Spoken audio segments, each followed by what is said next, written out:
ষষ্ঠ উপজেলা পরিষদ নির্বাচনে নির্বাচিত অর্ধেক চেয়ারম্যান কোটিপতি এবং সম্পদশালীরাই বেশি নির্বাচিত হয়েছেন। জাতীয় প্রেস ক্লাবে এক সংবাদ সম্মেলনে সুশাসনের জন্য নাগরিক সুজন এই তথ্য তুলে ধরেছেন। সুজনের বিশ্লেষণ বলছে, নির্বাচনে রাজনৈতিক দল ও ভোটারদের মধ্যে অনাস্থা যেমন বেড়েছে, ঠিক তেমনি ছিল টাকার প্রভাব। নিয়ামুল আজিজ সাদিকের রিপোর্ট। ষষ্ঠ উপজেলা পরিষদ নির্বাচনে অংশ নেয়া চেয়ারম্যান প্রার্থীদের মধ্যে ৭৭% পেশায় ব্যবসায়ী, যাদের বেশিরভাগই জয়ী হয়েছেন। সংবাদ সম্মেলনে এমন বিশ্লেষণ তুলে ধরেন সুজনের কেন্দ্রীয় সমন্বয়কারী দিলীপ কুমার সরকার।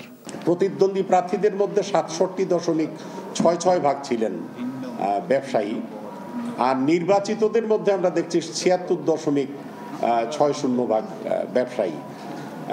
এই প্রবণতা থেকে আমরা দেখছি যে ব্যবসায়ীরা এখন নির্বাচনের দৌড়ে তারা এগিয়ে আছেন। এখন জন্ম সনদ দিয়ে খোলো বিকাশ স্টুডেন্ট অ্যাকাউন্ট, নিজের বিকাশ নিজে কর। বিশ্লেষণে দেখা যায়, মোট ৪৭০ জন নির্বাচিতদের মধ্যে ২২৭ জনের সম্পদ কোটি টাকার উপরে। বিজয়ীদের মধ্যে ৩৩.৪৪% ঋণ গ্রহীতা এবং ৮৯.১৫%ই ক্ষমতাসীন দলের। সংবাদ সম্মেলনে সুজনের সম্পাদক বলেন, উপজেলা নির্বাচনের উপর আস্থাহীনতা ছিল দল ও ভোটারদের মধ্যে। উপজেলা নির্বাচন হয়েছে, একতরফা নির্বাচন হয়েছে এবং এই একতরফা নির্বাচনে বিরোধী দল বর্জন করেছে এবং একই সাথে আমাদের যে ভোটাররাও তাদের অনীহা প্রদর্শন করেছে, কারণ ভোটার উপস্থিতি ছিল, যে যা বলা হয়েছে তা ছিল কিনা এই যে ৩০%, ৪০% এই পর্যায়ের এবং ৫০% নয়। পলিসি রিসার্চ ইনস্টিটিউটের পরিচালক আহসান এইচ মনসুর বলেন, উপজেলা চেয়ারম্যানদের ক্ষমতা নেই, বাজেটও অপ্রতুল। এদিকে মনোযোগ দিতে হবে সবার আগে। ক্ষমতাটা হচ্ছে উপজেলা নির্বাহী ইউনিয়নের হাতে এবং জেলা লেভেলের ডিসির হাতে। জেলা পরিষদ চেয়ারম্যানের হাতে কিন্তু কোনো ক্ষমতা নাই। উপজেলা পরিষদের আর্থিক সক্ষমতা নাই, এই জায়গাটা তো জোর দিতে হবে। অর্থাৎ অ্যালোকেশন অফ রিসোর্সগুলো তাদের হাত দিয়ে বরাদ্দ করতে হবে। এটা শুধু ওই বরাদ্দ নয়, যে কিছু কিছু ক্ষেত্রে। সুজনের মতে, নির্বাচন কমিশন নিয়ম রক্ষায় নির্বাচন করে যাচ্ছেন, যেখানে জনমানুষের আশা আকাঙ্ক্ষার প্রতিফলন কম। Niamul Aziz Sadek, NTV news, Dhaka. সিদ্ধান্ত লই হেলাইছে, বিয়ার কাম সারি হেলাই কে আন্নেলাও এবারিত মাসের 20 দিন ছাগল খান ফ্রি। আলহামদুলিল্লাহ, বিয়া হয়ে গেছে।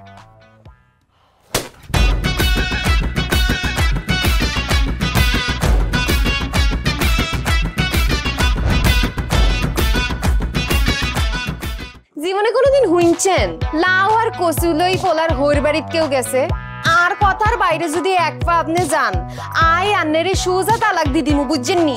ভাইয়া কিছু টিয়া পয়সা দেন, কামড় দে আরে খাই পেলা, লবণ দিয়ে আরে খাই পেলা। আই চাই না আর জামাই ঘর জামাই থাক, আন্নে আমারে আন্নেকো বাড়িতে লই চলেন। হায় আল্লাহ রে, কাশেম কাশেম,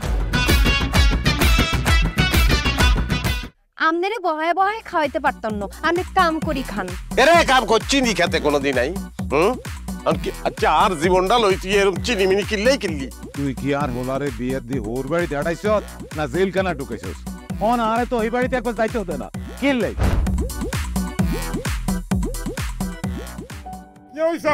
আরে তোর কথা কইতে কইতে অজ্ঞান হচ্ছে, অজ্ঞানে ফিরেন না। আব্বা, এরে আব্বা,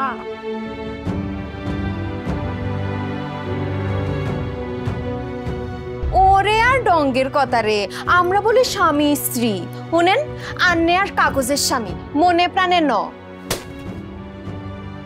সরি, আন্নে কালকে ও নাইগারে এতিমের লাইন হারাইতে চলে গেছেন, এত রান্না টিয়া পয়সা ক্যাশ কিচ্ছু দিয়ে যান না। আর আব্বুল্লাহকে একবেলা কথা কইছেন, না হারলে কলজা হাঁড়ি পড়ে যাই ভাই। ব্যাকের লই মিলিমিশি কেমনে থাকুন যায়, কেমনে শান্তিতে থাকুন যায়, বাইসিন করে দিন কেমনে। তুই ঠিকই কইছিস বাজে, ঠিকই কইছিস। টিয়া পয়সার লোভে পড়ি আয় আর কোনো দিকে চাইবার সুযোগ হয় না, কোনোদিন ভাবিও না। অথচ মানুষ এই দুনিয়াত বাঁচতে গেলে আরো যে মানুষ লাগে সেটা তো আমি জানতাম না।